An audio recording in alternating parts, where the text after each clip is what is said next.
Desafio aceito, né? Vamos tentar gravar. É uma das aulas que os meninos mais gostam, mas é porque é na sala. Vamos tentar gravar essa aula aqui no carro, tá? É uma tentativa, bora ver se vai dar certo. Chama a vinheta aí para Guerra dos Emboabas.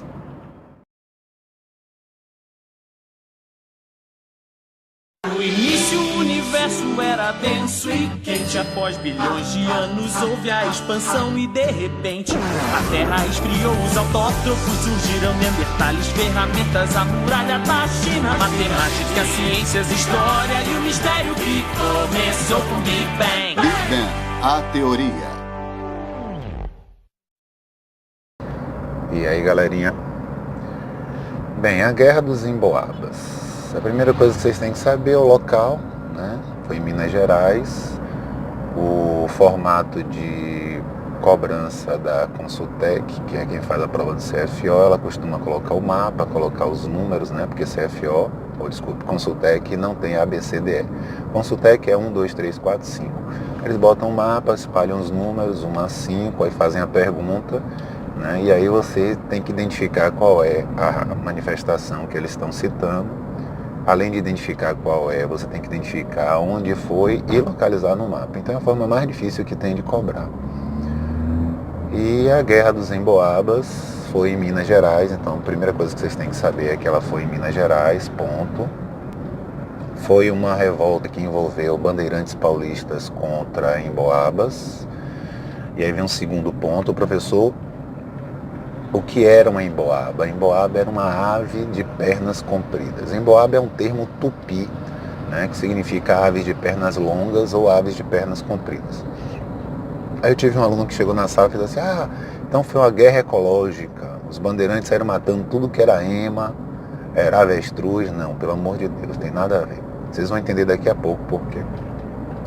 Quando Martim Afonso de Souza veio ao Brasil, ele veio para pesquisar e identificar qual era o potencial econômico que o Brasil tinha a oferecer para Portugal. E ele retorna para Portugal dizendo, né, o Brasil tem clima tropical, tem solo massapê, tem um potencial enorme na produção de cana-de-açúcar, o que leva o rei de Portugal a dividir o Brasil em capitanias hereditárias. A gente viu isso nas aulas anteriores de Brasil Colônia. As capitanias hereditárias foram criadas em 1534.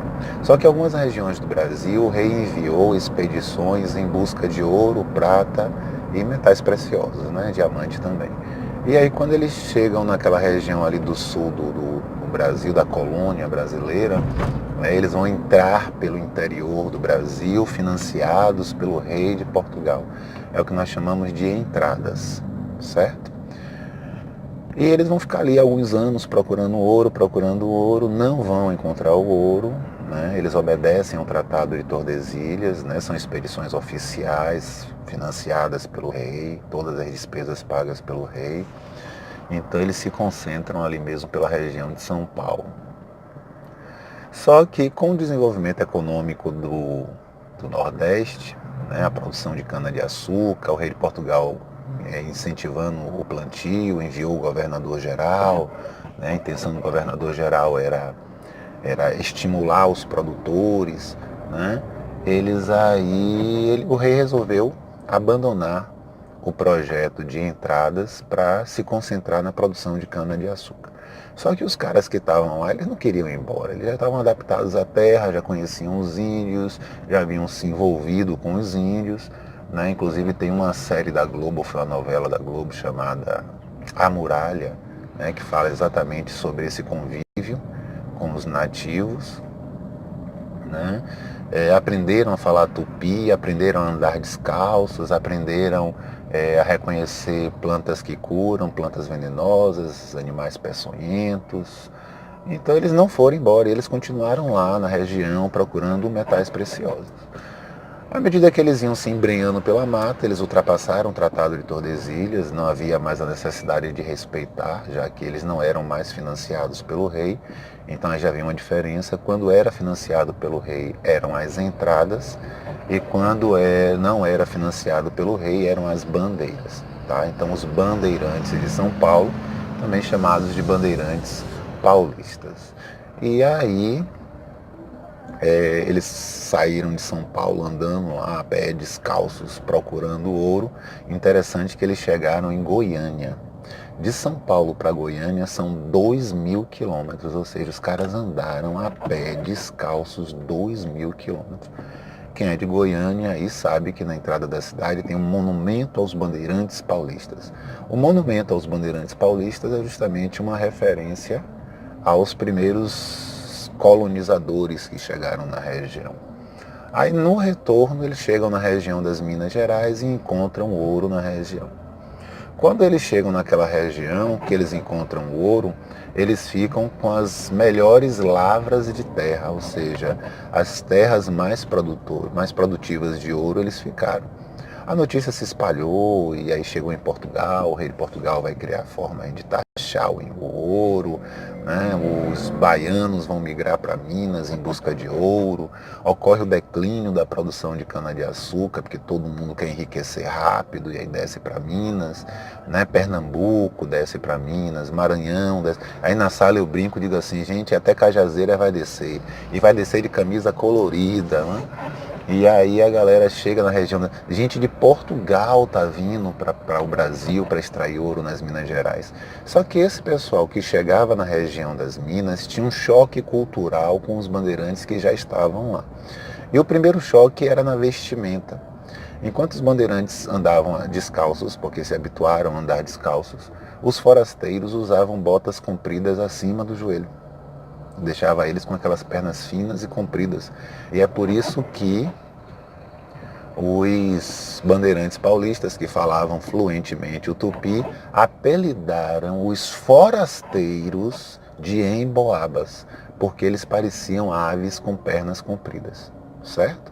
Então a revolta, a guerra vai ser entre bandeirantes paulistas e os forasteiros, aqueles que chegaram depois na região das Minas Gerais porque usavam botas compridas.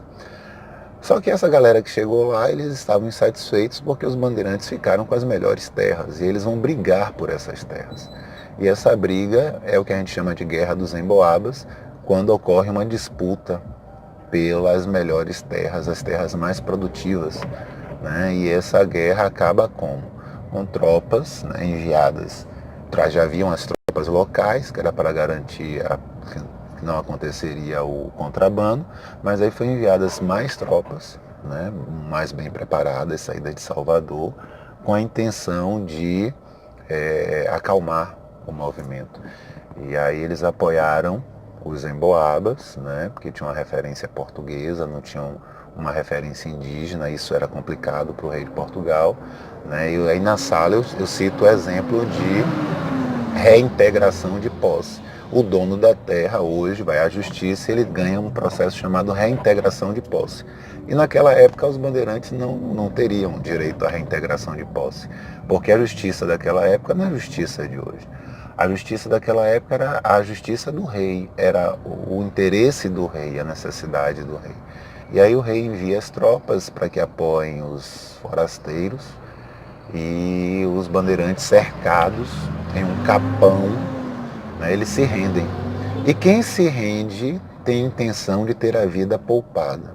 E não é o que vai acontecer. Quando eles se rendem, os emboabas, então, ao invés de poupar a vida dos bandeirantes, eles incendeiam o capão, né? Os bandeirantes que tentam fugir são baleados e eles são traídos. E é por isso que o episódio que marca o fim da Guerra dos Emboabas se chama Capão da Traição, o local aonde os bandeirantes paulistas foram traídos, né, pelos emboabas que incendiaram e mataram as pessoas que estavam naquela região.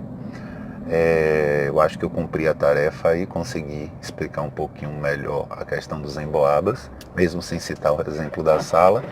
E aí eu desejo a vocês um ótimo dia, beijo enorme no coração e a gente se vê na sala de aula. Tchau, tchau, gente.